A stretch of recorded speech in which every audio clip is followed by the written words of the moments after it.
Minha amiga e meu amigo, eu queria que vocês tomassem um pouco do seu tempo para ouvir e ver esse vídeo até ao final. Vamos lá. 2013, Tunísia, um país árabe, muçulmano, do norte da África.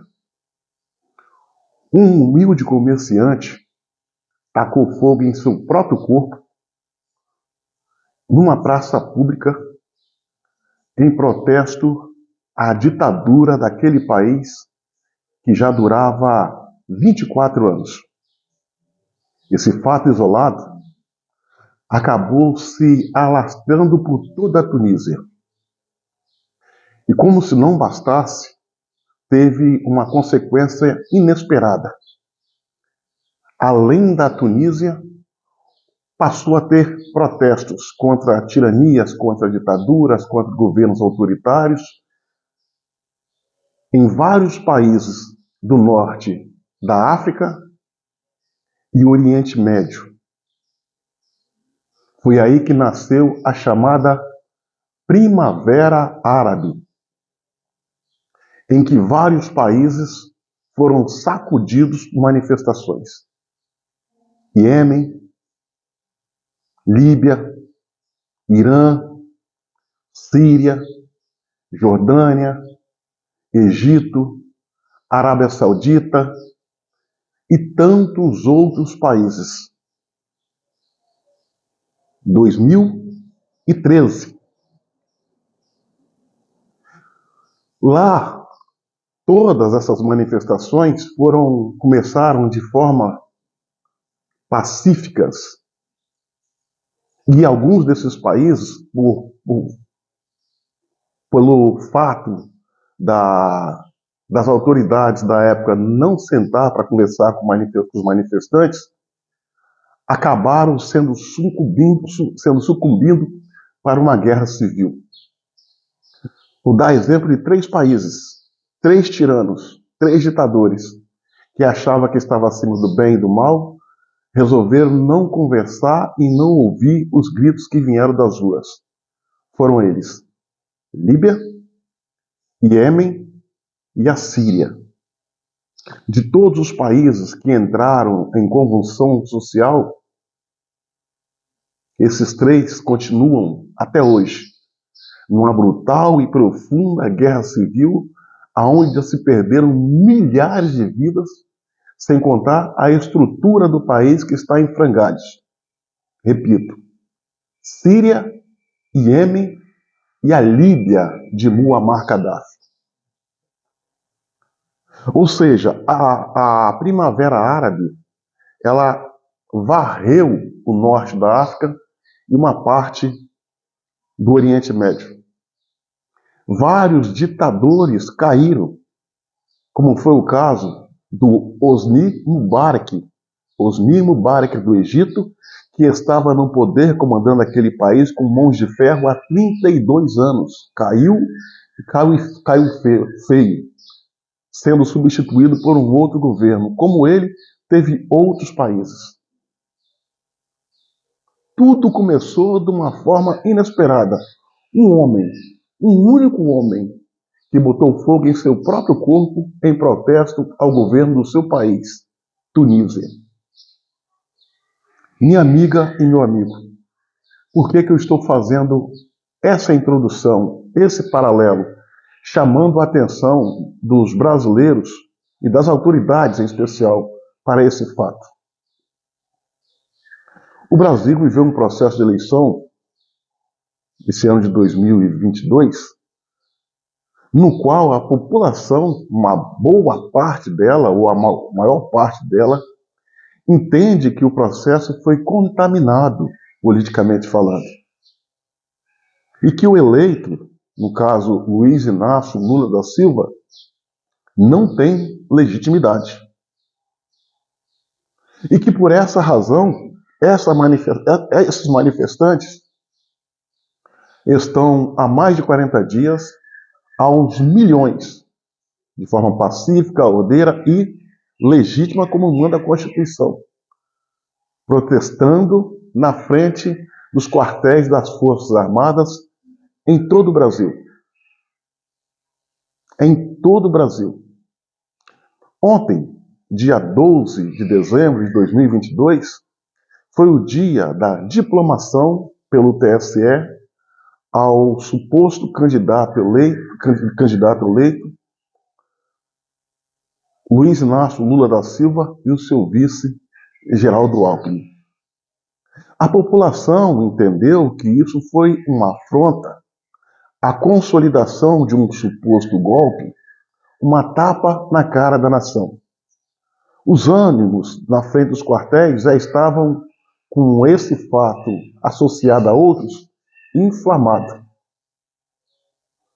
Mas no dia de ontem, a gente presenciou, através dos veículos de comunicação, uma notícia extremamente preocupante, que foi a determinação pelo ministro Alexandre de Moraes para que a PF fizesse a prisão de um cacique indígena. Prendeu o cacique, um cacique Chavante, sem razão que justifique, uma prisão questionável, e isso acabou inflamando muitos dos que estavam ali na esplanada de forma pacífica e ordeira. Alguns dizem que há infiltrados no meio, antifas ou coisas dessa natureza. Outros falam que essa ação é coisa da esquerda. O fato é que, na noite de ontem, na noite do dia 12, houve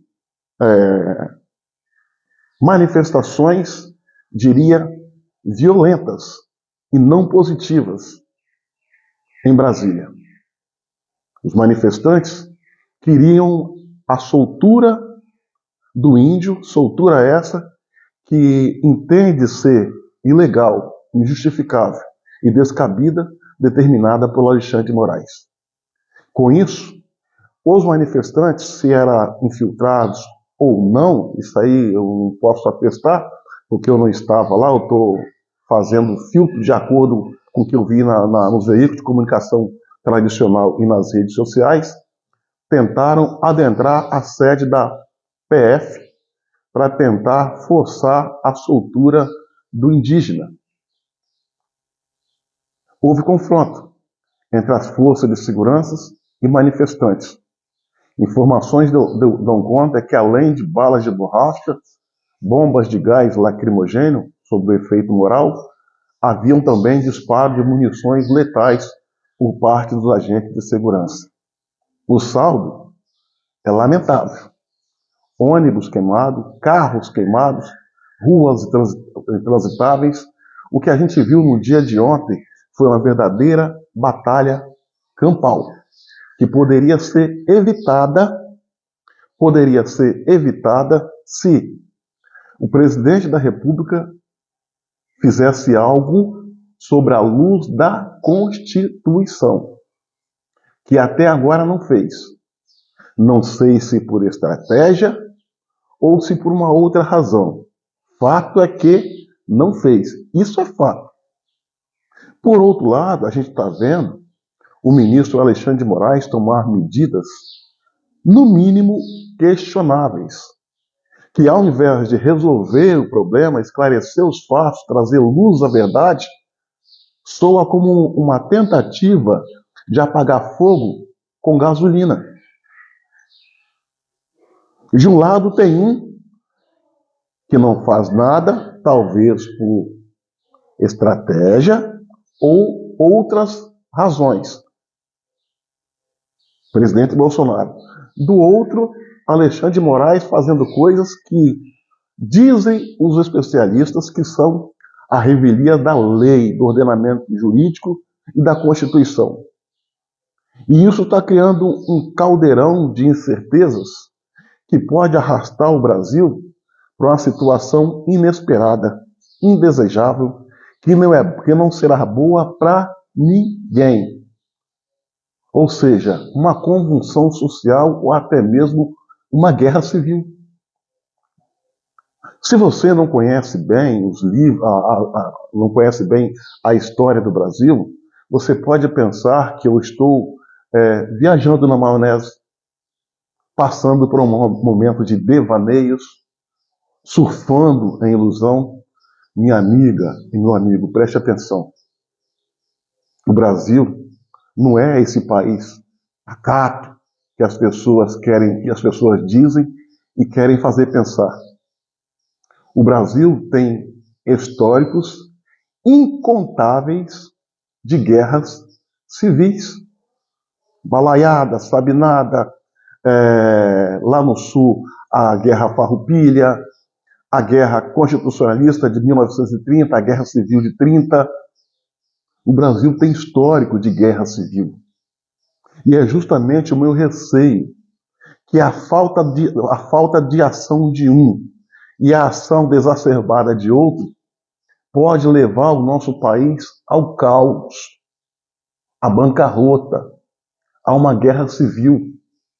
Na minha humilde avaliação, não sou cientista político, sou apenas um cidadão comum que analisa os fatos com base na história.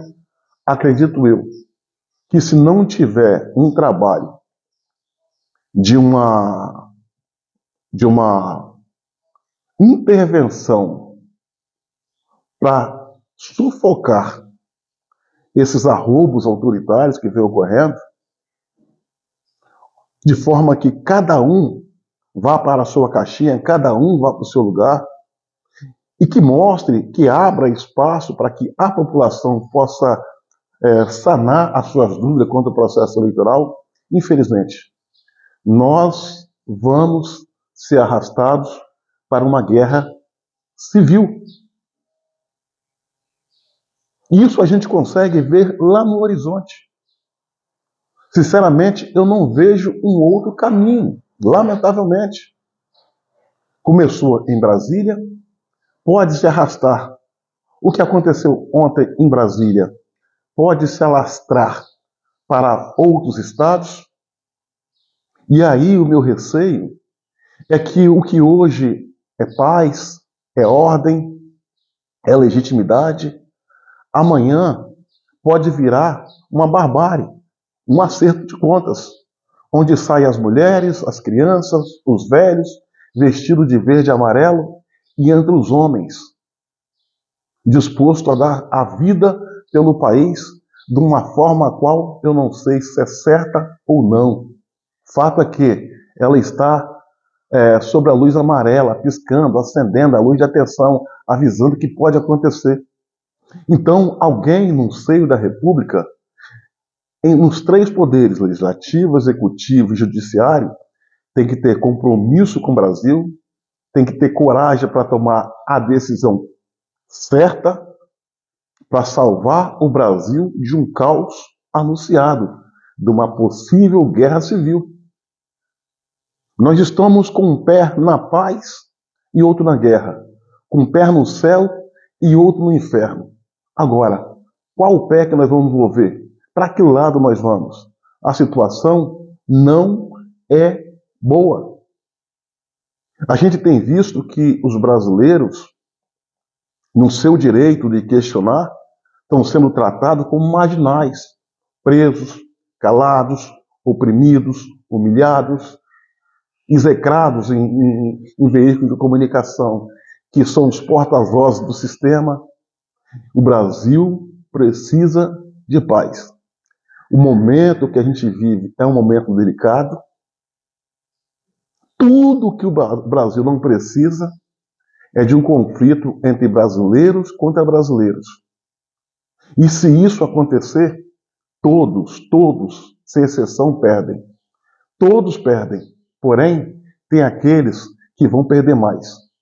E os que vão perder mais são aqueles que se acham intocáveis. São aqueles que acham que pode tudo. São aqueles que acham que são inalcançáveis e que pensam que são os donos do Brasil, os donos das leis e os donos do povo, se colocando acima do bem e do mal, como se tudo pudesse Minha amiga e meu amigo, olha a Revolução Francesa, no que deu. Reis, juízes, ministros, governadores, duques, duquesas, gente que se achava intocáveis, tiveram um final desastroso e infeliz em praça pública. E é justamente isso que não queremos. Uma caça às bruxas, um acerto de conta, um conflito entre irmãos. Ainda há tempo de botar ordem na casa. Basta que cada homem, no seu devido lugar, faça a coisa certa. E para nortear a ação, nós temos a Constituição. Caso contrário, temos que nos preparar para o pior, lamentavelmente.